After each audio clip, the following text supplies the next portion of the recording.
These 6 turning points reveal how Tiger Force went from elite recon to a byword for atrocity, and why the truth took decades to surface. 6. A ghost unit is born.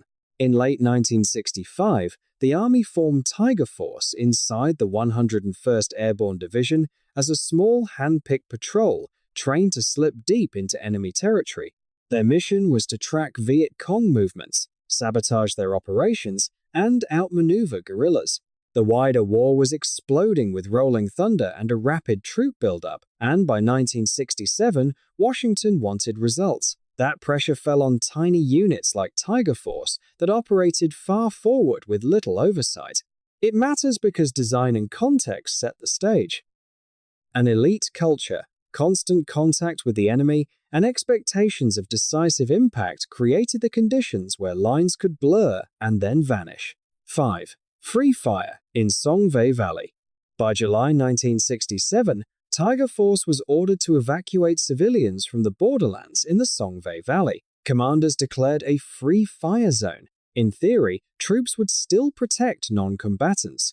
In practice, anyone who stayed behind was treated as a combatant. The arrival of Lieutenant James Hawkins made a bad situation worse. He was harsh, reckless, and dehumanizing, and his order was simple: shoot anything that moves. Villagers were executed on suspicion, including 2 blind men and an old man who tried to speak to the patrol. A prisoner was killed in a gruesome stunt during taunting rather than interrogation. When Lieutenant Donald Wood reported the conduct, he was brushed aside and shipped out.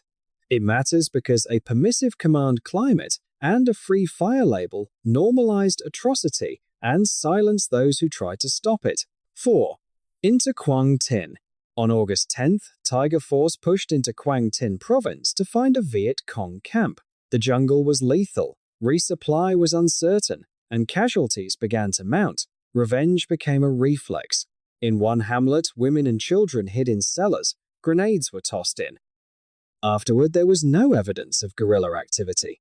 In another moment, a father offered information in exchange for protection for his pregnant wife and 2 children. He was beaten and shot while begging for their safety.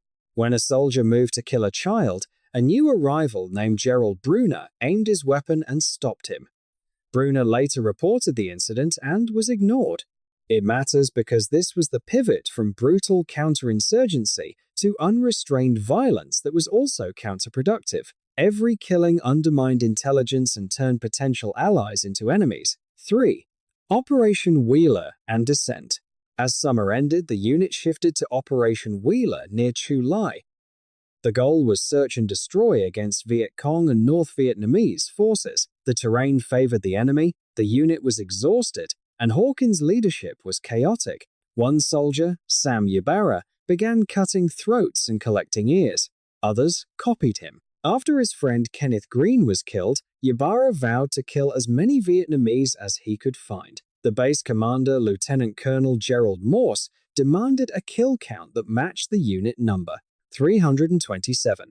A new commander, Harold Magaha, arrived in late October, but the momentum of brutality rolled over him. In his first mission with the unit, civilians were cut down as they fled. A mother carrying an infant was shot. By November, the kill number was hit. Even as many dead were civilians. Then came a final horror. Ibarra found a dead woman and her crying baby and murdered the child. It matters because incentives, trauma, and failed leadership drove ritualized cruelty, and because those choices destroyed the moral core of the force and the mission. 2. The investigation that nearly was.